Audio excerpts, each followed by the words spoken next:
Bismillahirrahmanirrahim. Ayo bawa harta ke surga. Dukung pembangunan sekolah Islam Mufid dengan donasi ke rekening atas nama Yayasan Muflih untuk Islam dan Dakwah. Bismillahirrahmanirrahim. Assalamualaikum warahmatullahi wabarakatuh. Alhamdulillahirabbil alamin wassalatu wassalamu ala asyrafil anbiya'i wal mursalin wa ala alihi wa ashabihi ajma'in. Hadirin jamaah yang dirahmati Allah, kita bersyukur kepada Allah pada hari ini kita bisa lanjutkan kembali pembahasan usulun fit tafsir. Sudah berlalu beberapa minggu. Ini adalah pertemuan ke-16, berarti sudah 4 bulan kita jalani kajian ini. Dalam 4 bulan ini ada banyak hal yang sudah kita pelajari. Mulai dari 3 minggu pertama kita mengenal Syekh Utsaimin dan biografi beliau. Kemudian kita mempelajari bab-bab berkenaan dengan Al-Quranul Karim, yaitu kapan turunnya, ayat apa yang pertama kali turun, siapa malaikat yang membawa wahyu Al-Quran ini, kemudian bagaimana turunnya Al-Quran dalam 2 metode, yaitu sababi dan ibtidai. Bahwa Al-Quran itu ada yang makki, madani, bagaimana hikmah Allah menurunkannya secara madani dan makki. Begitu juga Allah turunkan dalam kondisi berangsur-angsur. Bagaimana tata urutan Al-Quran, bagaimana penulisan Al-Quran dan penjagaannya mulai dari zaman Nabi sampai zamannya Abu Bakar dan Utsman. Sudah lewat semua itu, sekarang kita masuk dalam bab baru berkenaan dengan tafsir, yang nanti insya Allah di dalam masalah tafsir kita akan mempelajari beberapa hal. Di antaranya adalah makna tafsir, kemudian kewajiban seorang muslim berkenaan dengan tafsir, kemudian apa saja yang menjadi referensi di dalam menafsirkan ayat. Kemudian nanti juga akan kita pelajari beberapa perbedaan yang terdapat pada tafsir ma'thur, kemudian terjemah Al-Quran, sampai biografi ulama-ulama dari kalangan sahabat dan tabi'in yang dianggap paling ditokohkan dalam bidang tafsir. Pada malam hari ini kita mulai masuk dalam bab awal di masalah tafsir. Di buku teman-teman halaman berapa? 99. Oh, 39. Sambil dijaga di terjemahannya teman-teman, siapa tahu terjemahan saya ada yang lompat atau ada yang kurang. Kata Syekh Utsaimin, tafsir. Kita mengenalnya dengan istilah tafsir. Bahasa Indonesia pun sudah mengadopsi kata tafsir. At-tafsiru lughatan minal fasr. Tafsir secara bahasa berasal dari kata fasr. Apa itu fasr? Wa huwa al-kashfu 'anil mughatta. Yaitu artinya perbuatan menyingkap sesuatu yang sifatnya tertutup. Jadi tafsir itu artinya membuka sesuatu yang ada tutupnya. Jadi kalau ada buah ini punya cangkang, kemudian dibelah dan dikeluarkan isinya, itu namanya fasr atau kegiatan tafsir. Wafil istilah, adapun secara istilah, maksudnya tafsir itu adalah bayanu ma'anil Qur'anil Karim. Secara istilah tafsir itu artinya menjelaskan makna yang terkandung di dalam Al-Quranul Karim. Kalau di dalam hadis, kebanyakan kita bilang bukan tafsir hadis, tapi syarah. Ya, meskipun sebenarnya tafsir dengan syarah itu intinya sama, yaitu sama-sama menyingkap makna. Hanya saja kebanyakan tafsir itu dipakai untuk Al-Quran, sedangkan yang bukan Al-Quran biasanya digunakan istilah syarah. Makanya kitab-kitab para ulama kita tidak bilang misalnya tafsir Al-Qawaid Al-Arba'. Kita bilang apa? Syarah Al-Qawaid Al-Arba'. Tidak kita katakan tafsir al-usul as-salasah, tapi kita katakan syarah al-usul as-salasah. Tapi intinya adalah intinya keduanya sama, yaitu sama-sama menjelaskan sesuatu. Bedanya tafsir biasanya kita tempelkan pada Al-Quran. Wa ta'allamut tafsiri wajibun. Dan mempelajari ilmu tafsir Al-Quran itu hukumnya wajib. Boleh diberi catatan dekat situ, wajib apa? Karena kewajiban ada dua. Ada yang aini, ada yang kifai. Ada fardu ain, ada fardu kifayah. Di sini dikatakan wajib. Wajibnya yang mana? Ada yang aini, ada yang kifai. Atau kita katakan fardu ain, atau orang bilang fardu kifayah. Kalau ain berarti tiap individu harus melakukannya. Sedangkan fardu kifayah berarti jika sejumlah orang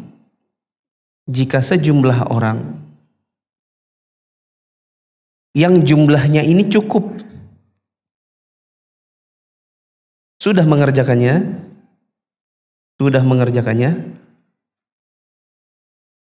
maka gugur kewajiban untuk orang-orang lainnya. Gugur untuk yang lain.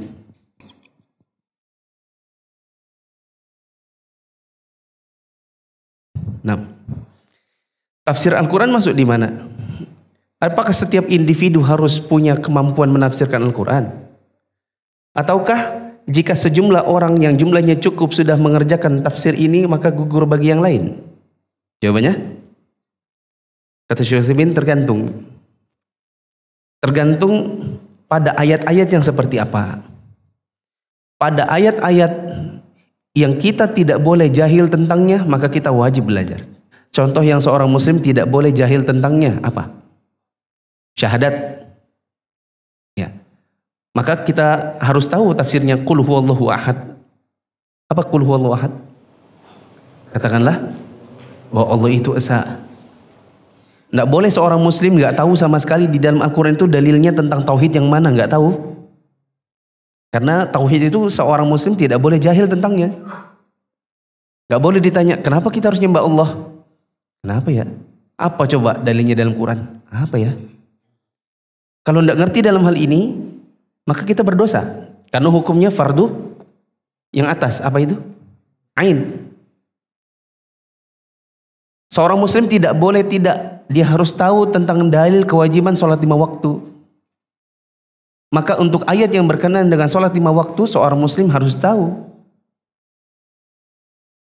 Dan juga dia harus pelajari maknanya. Jangan sampai seorang muslim ketika dia mengajak, misalnya ada orang tidak mau sholat, ayo sholat yuk, kewajiban bagi seorang muslim. Lalu orang itu mengatakan, nggak ada ayatnya, coba mana ayatnya. Terus dia bingung. Ya, dia tidak tahu sama sekali ayat yang menyuruh dia untuk mengerjakan sholat. Karena masalah sholat ini adalah perkara yang seorang muslim tidak boleh jahil tentangnya. Adapun perkara-perkara yang mungkin seorang muslim tidak begitu memahami seluruhnya. Contoh ayat tentang waris. Apakah setiap orang harus tahu tentang cara ngitung waris? Enggak. Ya. Karena waris ini juga bukan masalah yang semua orang mudah untuk memahaminya. Maka untuk waris, maka belajarnya ini kifai atau fardu kifayah. Bisa dipahami? Kita ulang. Wa ta'allumut tafsiri wajibun. Mempelajari ilmu tafsir Al-Quran itu hukumnya wajib. Wajib apa teman-teman? Ada 2. Tergantung dalam perkara apa. Dalam perkara apa yang sifatnya fardunya adalah ain? Dalam perkara yang seorang muslim tidak boleh jahil tentangnya. Perkara apa yang sifatnya tafsir Al-Quran ini hanya wajib kifayah? Pada perkara yang memang tidak setiap orang harus bisa di dalamnya. Apa dalilnya bahwa hukum mempelajari tafsir itu wajib? Liqaulihi ta'ala, berdasarkan firman Allah Subhanahu wa taala, kitabun anzalnahu ilaika mubarak. Kitab Al-Quran yang kami turunkan kepada Muhammad adalah kitab yang penuh keberkahan. Buat apa? Liyadabbaru ayatihi wa liyatadzakkara ulul albab. Supaya direnungi ayat-ayatnya dan supaya orang-orang yang memiliki akal mengambil peringatan. Ini ayat menunjukkan bahwa mempelajari tafsir itu adalah wajib. Kemudian ada ayat yang lain, wa liqaulihi ta'ala, berdasarkan firman Allah Ta'ala yang satu lagi, afala yatadabbaruna Qur'an am 'ala qulubin aqfaluha.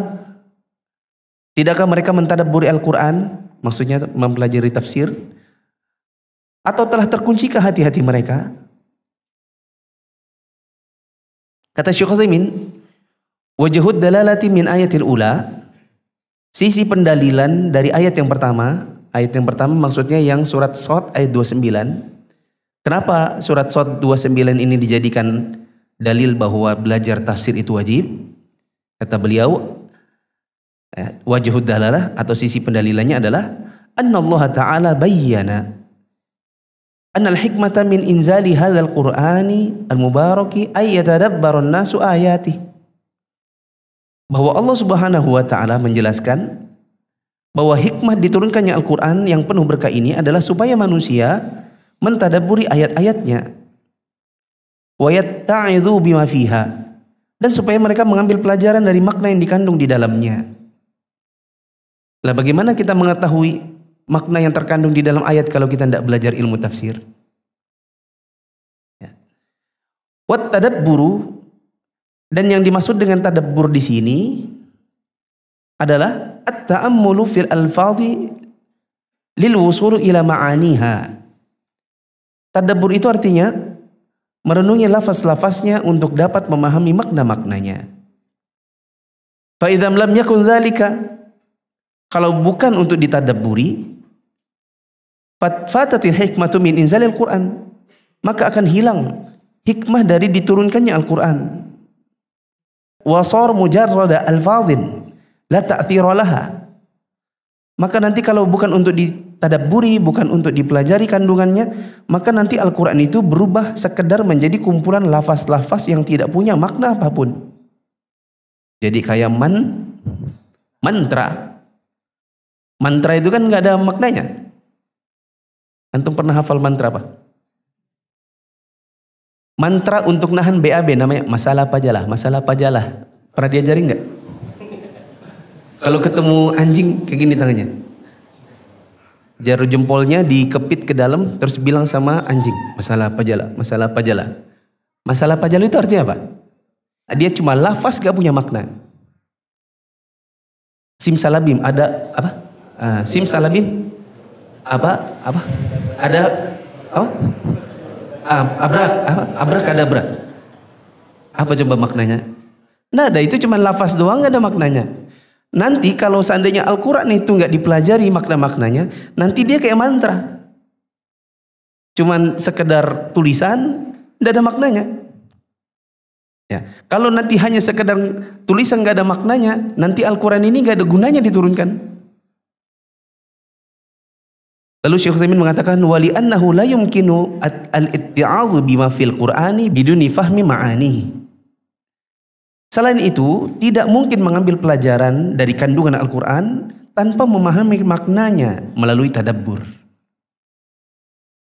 Kesimpulannya, berdasarkan ayat yang pertama, bahwa Al-Quran ini penuh keberkahan, yang di dalamnya kita disuruh untuk mencari dan menggali maknanya, untuk kita ambil hikmahnya, diamalkan, dan itu tidak bisa dilakukan kecuali dengan cara mempelajari tafsirnya.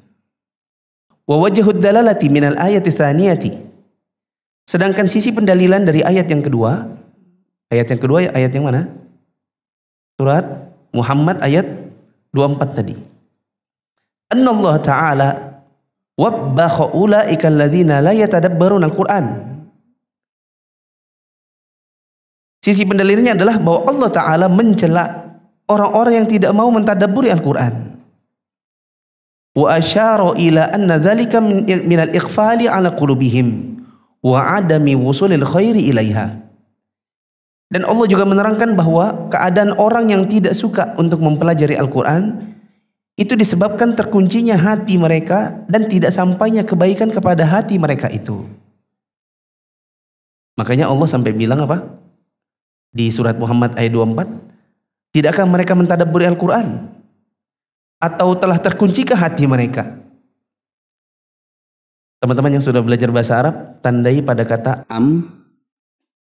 Di sini bermakna bal. Justru, bahkan, itu bukti bahwa telah terkunci hati mereka. Jadi kalau diterjemahkan secara bebas, kenapa mereka tidak mentadabburi Al-Quran? Itu karena Allah telah mengunci hati mereka. Maka kaum muslimin yang tidak suka untuk belajar Al-Quran, bahkan sampai tuanya tidak bisa ngaji, tidak punya ketertarikan, itu menunjukkan hatinya dikunci. Kalau ada orang tua semangat untuk belajar Al-Quran, bahkan ikut kelas meskipun belajarnya cuma alif, ba, ta, sa, jim, itu menunjukkan hatinya dibuka oleh Allah. Makanya saya paling suka ada orang bilang begini, di antara metode yang paling bagus untuk mempelajari Al-Quran itu adalah metode, bukan metode ummi, bukan metode tahajji, bukan metode syafi'i, bukan. Metode yang paling bagus adalah metode pengakuan. Yaitu ngaku dulu, belum bisa ngaji. Karena banyak orang tidak bisa ngaji tapi nggak mau ngaku.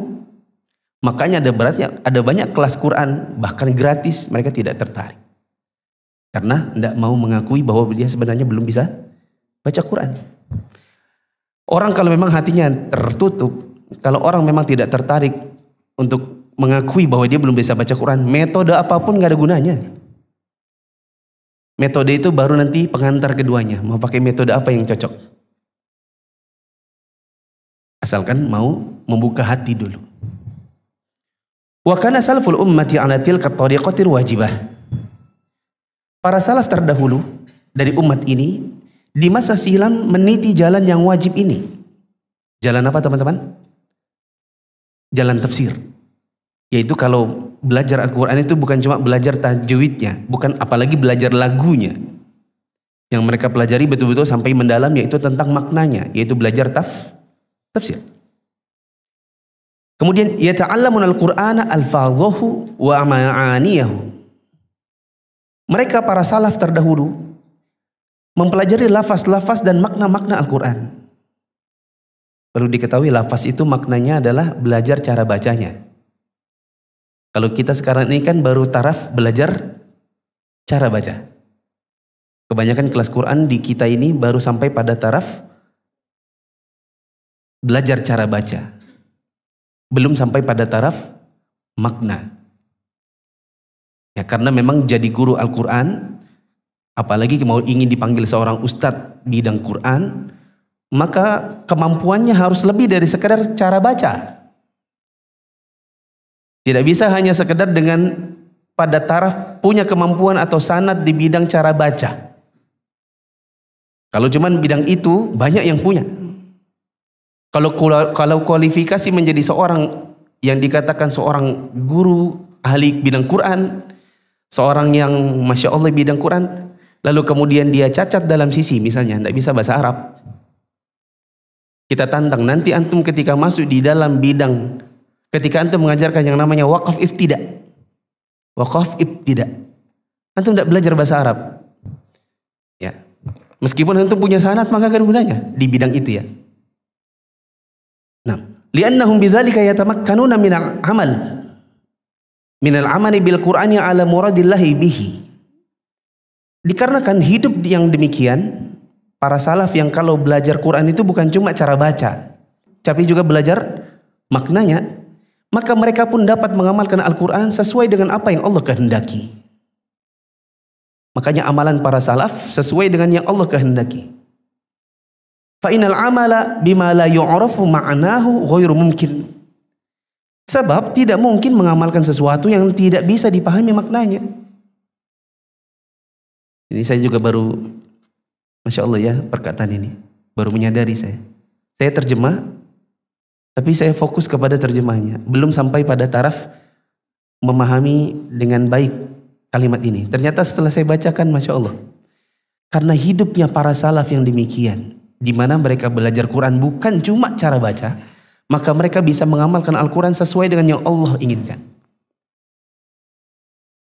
Makanya para salaf itu mereka konsisten, istiqomah, sesuai dengan sunnah. Mereka menjauhkan apa yang Allah tidak suka. Karena mereka tahu bahwa Al-Quran menghendaki demikian. Makanya saya agak aneh, meskipun saya dapati ada orang pernah ikut online-nya Syekh Aiman. Siapa?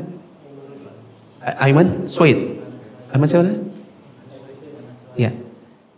Ikut online-nya, bahkan dia masuk. Bahkan oleh Syekh Aiman dibilang, Masya Allah kamu bacanya bagus, silakan nanti kamu mengajar. Lalu dia bikin statusnya, alhamdulillah saya diberi rekomendasi oleh Syekh Aiman untuk mengajar. Tapi dia ngaku sendiri di status yang lain bahwa meskipun dia senang baca Quran, tapi dia juga senang dengerin musik rock. Bagaimana bisa menggabungkan Al-Quran dengan Metallica misalnya? Bisa, kebayang orang ngaji Quran, nyatu hatinya antara Quran dengan Nirvana, bisa nggak kira-kira? Dan bahkan dia dengan bangganya mengatakan, saya meskipun saya bisa baca Quran, bahkan diberi rekomendasi oleh Syekh Aiman, saya bisa tuh dengerin musik-musik rock seperti itu. Kita katakan, memang antum mungkin merasa bisa, tapi kehidupan antum terhadap Al-Quran jauh bila dibandingkan dengan salaf. Makanya salaf itu dulu belajarnya bukan cuma lafaz. Bukan cuma senang karena direkomendasi karena lafaznya bagus. Bagaimana pemahamannya terhadap Al-Quran yang dia baca, itu yang penting. Kemudian, waqala Abu Abdurrahman As-Sulami. Abu Abdurrahman As-Sulami menuturkan, mengisahkan bagaimana kehidupan salaf dahulu terhadap Al-Quran. Kata beliau, haddatsana alladzina kanu yuqri'una al-Qur'ana. Tokoh-tokoh dari kalangan ahli Al-Quran yang mengajarkan Quran di masa dahulu. Siapa? Ka Utsman bin Affan. Contohnya Utsman ibn Affan. Ini sahabat Nabi, bahkan khulafur rasyidin. Wa Abdullah bin Mas'udin wa ghairihima. Termasuk juga Abdullah bin Mas'ud dan yang selain mereka berdua. Mereka menceritakan annahum kanu idza ta'allamu minan Nabi sallallahu alaihi wasallam 10 ayatin lam yujawizuha hatta yata'allamu ma fiha minal ilmi wal amal.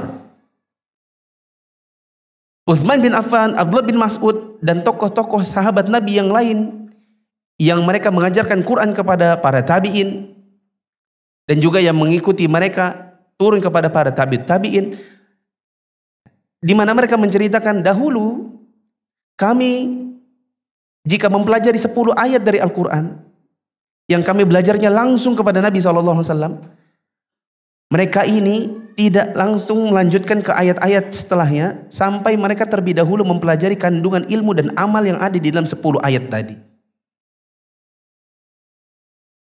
Kalau kita di Indonesia kan beda.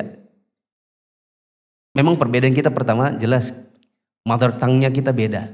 Mother tongue itu artinya lidah mama. Lidah kita lidah orang ajam. Mereka di masa dahulu mungkin oeknya sudah oek bahasa Arab. Ibaratnya begitu. Kecilnya memang mereka berbahasa Arab, bahkan bahasa Arabnya bahasa Arab fusha. Tidak seperti Saudi di zaman sekarang. Saudi di zaman sekarang karena banyak orang Indonesia, banyak orang India, Pakistan, Bangladesh dan lain-lain, banyak orang Saudi nggak bisa ngaji. Meskipun oeknya mungkin bahasa Arab. Apa iya orang Saudi ada yang nggak bisa ngaji? Saya dulu S2 di sana, ikut kelas Quran. Yang di kelas Quran saya, beberapanya orang Saudi. Ya. Beberapanya orang Saudi dan kita tahu dari lahjahnya, kan dari aksennya bisa kedengaran. Banyak dari mereka nggak bisa baca. Teman-teman saya yang satu kampus, bahkan ada yang satu wing orang Mesir nggak bisa baca Quran. Nggak bisa baca Quran. Baca Al-Fatihah bisa. Tapi kalau disuruh baca ini mushaf, nggak bisa. Kembali ke sini, bahwa orang-orang masa dahulu mungkin mother tongue-nya memang sudah bahasa Arab, sehingga mungkin lebih mudah bagi mereka untuk mempelajarinya ketimbang kita. Tetapi memang gayanya pun berbeda. Kalau kita di zaman sekarang belajar lafaz. Tidak belajar sampai makna. Karena mungkin juga guru Qur'annya punya keterbatasan itu. Yang nggak apa-apa sih. Belajarnya lafaz-lafaz daripada tidak belajar sama sekali. Ya, tapi memang kita harus akui di situ kekurangan kita. Bahkan guru-guru Quran juga harus mengakui kekurangan mereka. Karena sebagian guru-guru Quran ada yang setelah mereka dapatkan sanad, mereka jual ke sana kemari.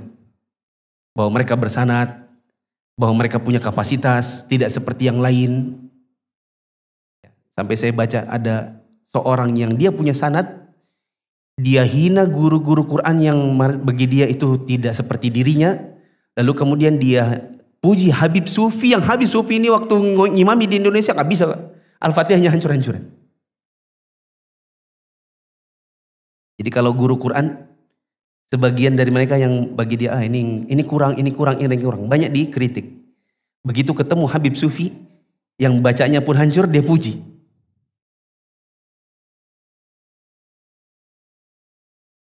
Kemudian kata Syekh Utsaimin, qalu fata'allamna al-Qur'ana wal 'ilma wal 'amala jami'an. Mereka juga menceritakan bahwa kami dahulu mempelajari Al-Qur'an, itu juga mempelajari ilmu yang dikandungnya dan mengamalkan isinya semuanya. Bukan cuma sekedar belajar cara baca.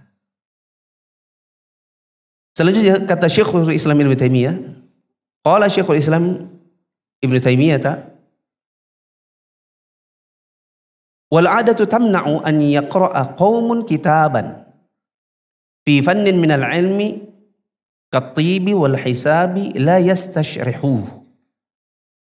Sudah menjadi kelaziman hukum adat bahwa tidak mungkin seseorang membaca sebuah buku terkait suatu cabang ilmu, seperti mau ilmu itu kedokteran, mau ilmu matematika. Tidak mungkin hanya sekadar baca buku tanpa menggali penjelasannya. Kalau kita, ini deh, ini buku nih depan saya. Buku Aisar. Kita lihat ini lafaz-lafaz. Kalau kita nggak nanya orang, nggak belajar, kita bingung ini apa ya maksudnya. Ini bentuk begini, bentuk ini apa? Nggak bisa hanya ditatap. Kita baca buku-buku kedokteran seperti dicontohkan di sini, kita baca ilmu kedokteran, ketemu dengan istilah, tapi tidak mau mencari tahu bagaimana maknanya, maka kita tidak akan bisa dikatakan orang yang mengerti kedokteran. Lalu bagaimana dengan Al-Quran? Ada orang mau dikatakan guru Quran, tapi tidak belajar ilmu tafsir. Apa dia paham? Di sini katakan, fakaifa bikalamillahi ta'ala alladhi huwa ismatuhum wa bihi najatuhum wa sa'adatuhum wa qiyamu dinihim wa dunyahum. Lalu bagaimana dengan kalamullah ta'ala? Firman Allah ta'ala yang ada dalam Quran, yang merupakan pegang hidup kita, yang dengannya kita bisa selamat, yang merupakan jalan kebahagiaan kita dan menjadi tonggak agama dan dunia kita. Bagaimana kita mau dikatakan seorang yang mengerti kalau kita tidak belajar tafsirnya? Itu yang dimaksud oleh Syekhul Islam. Apalagi kalau mau jadi guru Quran. Mau jadi guru Quran tapi tidak berbahasa Arab, tidak belajar bahasa Arab, lalu kemudian tidak ngerti ilmu tafsirnya, maka dia hanya sekedar guru lafaz. Bukan tidak sampai guru makna. Apalagi mau jadi mufti. Wa yajibu an ahli ilmi an yubayyinu linnasi an tariq al-kitabati awil musyafahati. Dan merupakan kewajiban bagi para ahli ilmu untuk menjelaskan kepada manusia tentang kandungan Al-Quran, baik melalui tulisan maupun lisan. Kalau tulisan berarti menulis buku-buku atau modul-modul yang berkenaan dengan Al-Quran. Adapun lisan berarti ceramah, khutbah, atau penjelasan-penjelasan.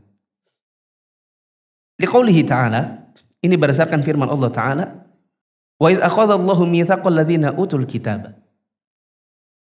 Dan ingatlah ketika Allah mengambil perjanjian dengan orang-orang yang sudah diberikan ahli kitab.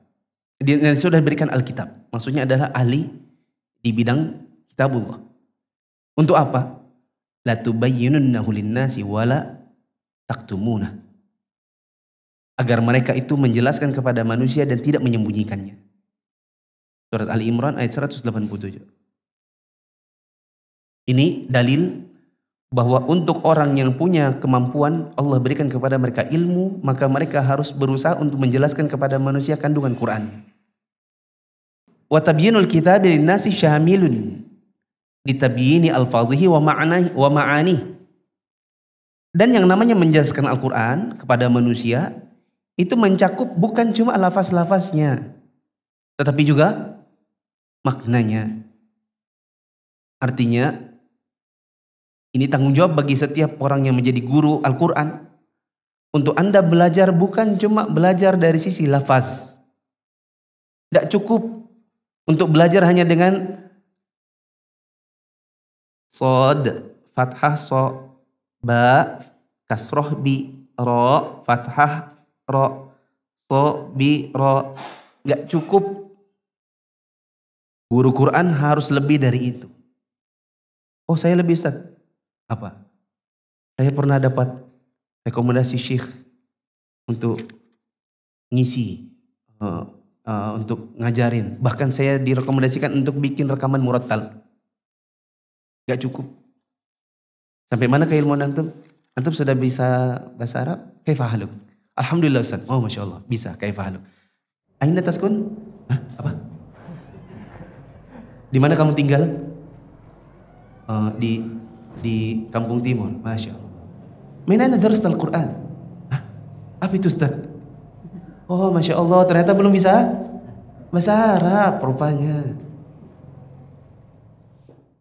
Ikut kelas? Belum pernah Ustaz. Belum pernah. Berarti antum ngajarnya ngajar apa? Ya saya ngajar lafaz, ngajar tajwid, ngajar tahsin, Masya Allah. Masya Allah. Ada yang jawab pertanyaan fatwa di majelis? Ada sih. Katanya gak bisa bahasa Arab. Kok jadi majelis fatwa? Kalau majelis lafaz boleh. Majelis sampai tajwid, akam nun sakinah tanwin, silakan. Tapi kalau sampai bikin fatwa gak boleh. Nanti antum berbicara tanpa ilmu. Coba nanti di sini disebutkan. Di bab yang kewajiban bagi orang yang dalam menafsirkan Al-Quran adalah takut kepada Allah, bicara nggak pakai ilmu. Kita baca dulu. Wal gharadu min ta'allumi tafsiri huwa al-wusulu ila al-ghayatil hamidati. Ila al-ghayatil hamidah. Tujuan untuk mempelajari tafsir adalah agar bisa sampai pada tujuan yang terpuji. Wath thamaratil jalilah. Dan supaya mencapai cita-cita yang mulia. Untuk apa? Wahia at-tasdiqu bi akhbarihi wal intifa'u biha wa tatbiqu ahkamihi 'ala al-wajhi alladhi arada Allah liyu'badallahu biha 'ala basirah. Tujuan akhir mempelajari tafsir adalah dalam rangka membenarkan berita-berita yang dikandung di dalam Al-Quran, mengambil manfaat dari isinya, menerapkan hukum-hukumnya dengan cara yang Allah inginkan, sehingga Allah menjadi sesembahan berdasarkan bukti atau ilmu yang nyata. Itu tujuan akhir kalau kita belajar tafsir. Di antaranya adalah supaya kita bisa beramal dengan amal yang Allah inginkan. Nah sekarang ini yang baru saya bicarakan. Al-wajibu 'alal muslimi fi tafsir Al-Quran. Yang wajib bagi seorang muslim dalam menafsirkan Al-Quran. Apa yang wajib? Kata Syekh Utsaimin, al-wajibu 'alal muslimi fi tafsir Al-Qur'ani an yush'ira nafsahu hina yufassil Qur'ana bi annahu mutarjimun 'anillahi ta'ala. Yang wajib bagi seorang muslim saat menafsirkan Al-Quran adalah merasakan dalam jiwanya bahwa dia ini sedang menjadi penerjemah perkataan Allah Ta'ala. Anda lagi jadi penerjemahnya Allah. Syahidun alaihi bima arada min kalamihi. Sekaligus Anda jadi seorang saksi terhadap apa yang Allah inginkan dalam perkataan Allah. Sehingga gimana? Fayakunu mu'azziman lihadhi syahadati. Kalau Anda merasa menjadi penerjemah dan saksinya Allah, maka Anda akan mengagungkan persaksian ini. Dan khaifan min an yaqula 'ala Allahi bila ilm. Dan nanti Anda akan takut untuk berkata-kata tentang Allah tanpa ilmu. Kenapa Anda takut? Fayaqa'a fi ma harramallahu fayukhza bidzalika yaumil qiyamah. Kalau Anda merasa demikian, nanti Anda akan takut terjerumus kepada perkara yang Allah haramkan dan membuat diri Anda dihinakan di hari kiamat. Orang kalau sedang menjelaskan Al-Quran, kalau yang tadi saya bilang baru lafaz-lafaz, baru sekedar cara baca, belum sampai pada makna dan kandungan, nggak apa-apa. Kalau memang Anda belum bisa bahasa Arab, Anda belum pernah belajar ilmu tafsir, Anda belum pernah belajar ilmu usul fikih, Anda tidak mengerti kaidah fikih, nggak apa-apa untuk menjelaskan pakai lafaz-lafaz. Begitu Anda sudah mulai masuk dalam tafsirnya, begitu Anda sudah mulai berusaha menjelaskan makna-maknanya, mulai sudah masuk dalam, bahkan Anda ditanya kemudian Anda berfatwa, lebih dari cuma sekedar cara baca, maka Anda ini harus merasa bahwa Anda sedang menjadi penerjemah Allah dan jadi saksinya Allah dalam apa yang Allah inginkan. Kalau begitu munculkan dalam hati, Anda takut kalau Anda menerjemahkan salah-salah dan berkata tanpa ilmu. Karena kalau berkata tanpa ilmu akan menjerumuskan Anda pada perkara yang Allah haramkan dan membuat di hari kiamat Anda akan dihinakan. Coba kita bayangkan, misalnya ada orang jadi penerjemahnya presiden. Tapi bukan presidennya nggak bisa ngomong bahasa Inggris ya. Apa profesi yang butuh penerjemah? Hah? Oke, dubes. Ini ada dubes buat Australia. Di Australia kan orang pakai bahasa Inggris meskipun dengan aksen Australia. Dubesnya bukan orang nggak ngerti. Cuman dubesnya ini anggap saja intinya tetap butuh penerjemah. Maka didatangkanlah penerjemah. Dubesnya ngomong bla bla bla bla. Ini nerjemahkan ke lawan bicaranya. Ini tahu nih, kamu penerjemahnya gitu ya? Kok kamu nerjemahnya? Dia memahami, bukan gitu maksudku. Jadi kata dubes Pak, kata dubes bahwa Anda dipersilakan untuk datang ke IKN dan Anda dipersilakan untuk investasi dikarenakan itu ada. Dubes yang ngomong gini, bukan gitu maksudku tadi. Kira-kira dubesnya marah nggak? Karena ini menerjemahkan tidak sebagaimana yang diinginkan oleh si dubesnya. Nyambung nggak? Ya. Mungkin kalau sudah selesai pembicaraan, udah ketemu dengan dubes Australia, Anda dipecat. Kenapa Pak? Kamu pikir saya bodoh dalam bahasa Inggris? Saya tahu bahasa saya dan kamu harus terjemahkan saya sesuai dengan yang saya mau. Kamu bicara apa sama si dubes sebelah tadi? Kamu bilang datang ke IKN suruh investasi. Saya tidak pernah bilang investasi. Tidak sedikit pun kata investment saya ngomong tadi. Dari mana kamu bilang investment tadi? Pak, tadi saya improvisasi. Improvisasi. Kewajibanmu menerjemahkan sesuai dengan yang saya mau. Marah ini dubesnya. Soalnya kayak dicatat omongannya tidak sesuai dengan yang dia mau. Ini tanggung jawabnya bagi guru Quran yang sudah lebih daripada sekadar lafaz, lalu kemudian menerjemahkan dan menafsirkan Al-Quran lebih dari tidak seperti yang Allah mau. Yang terjadi adalah dia jatuh ke dalam keharaman. Apa dalilnya? Bahwa itu adalah keharaman dan menjerumuskan dia dalam kehinaan di hari kiamat nanti setelah azan. Azan dulu.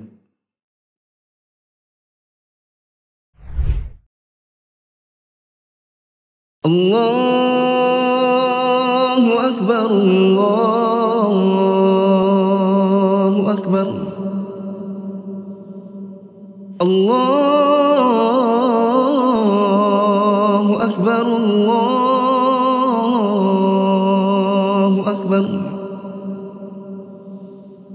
Asyhadu an la ilaha illallah.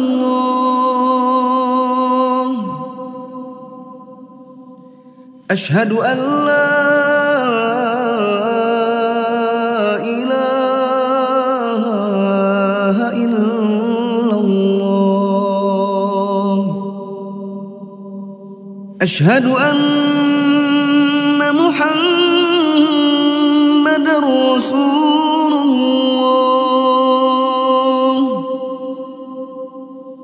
Asyhadu anna Muhammadar Rasulullah.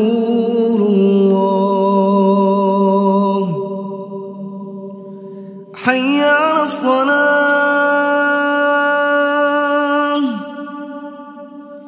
حي على الصلاة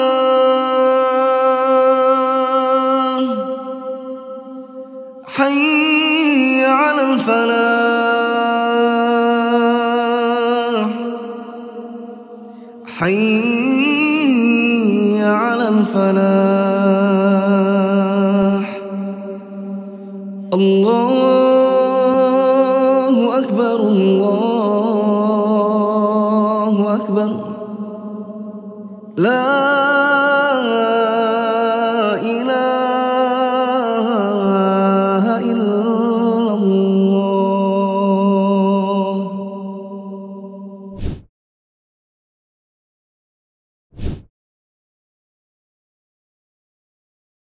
Selanjutnya tinggal 2 ayat.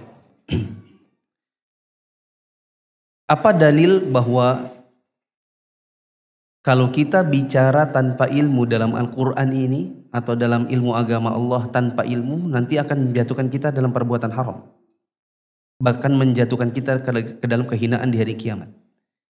Pertama, surat Al-A'raf ayat 33. Allah Subhanahu wa taala berfirman, "Qul innama harrama rabbiyal fawahisha ma dhahara minha wa batan." Allah Ta'ala berfirman, katakanlah, Robku hanya mengharamkan hal-hal yang keji, yang nampak maupun tersembunyi. Wal ithma wal baghya bi ghairil haqq. Dan Allah juga mengharamkan perbuatan dosa dan melanggar hak orang lain tanpa hak. Wa an tusyriku billahi ma lam yunazzil bihi sultana. Dan Allah juga melarang kalian untuk berbuat syirik yang Allah tidak menurunkan pengetahuan tentang perbuatan itu. Yang terakhir, wa an taqulu 'alallahi ma la ta'lamun. Dan Allah juga melarang kalian untuk berkata-kata tentang agama Allah sesuatu yang kalian tidak ketahui. Para ulama kita menjelaskan bahwa ini adalah ayat yang melarang orang bicara tanpa ilmu. Bahkan ini termasuk dosa besar.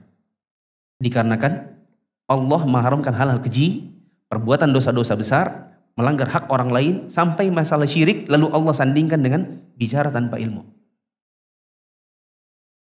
Allah juga mengatakan di dalam surat Az-Zumar ayat 60, wa yawmal qiyamati taral ladzina kadzabu 'ala Allahi wujuhuhum muswaddah.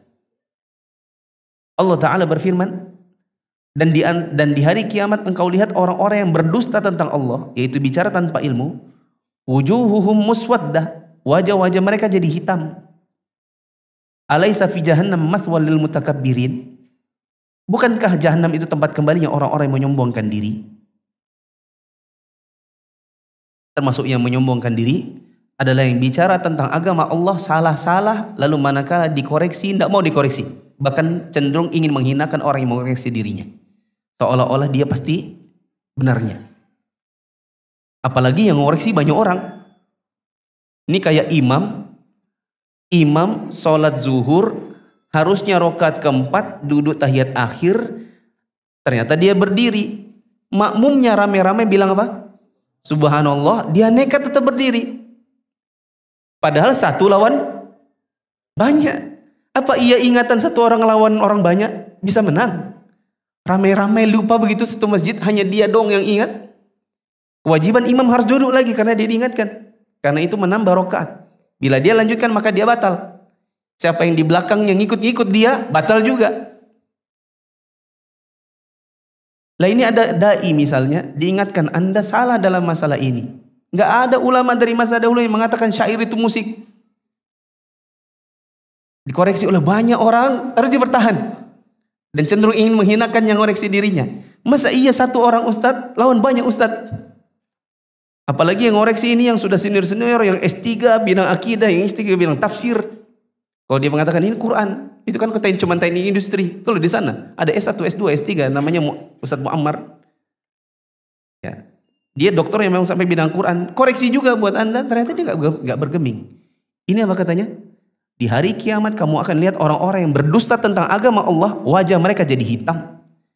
Bukankah neraka itu tempat kembalinya orang yang sombong? Di antara yang sombong adalah yang enggan untuk dikoreksi, pada yang koreksi banyak, lebih mempertahankan dirinya demi dirinya, bukan demi agama Allah. Ini saja, kurang lebih yang mohon maaf. Subhanakallahumma wa bihamdika asyhadu an la ilaha illa anta astaghfiruka wa atubu ilaik. Assalamualaikum warahmatullahi wabarakatuh.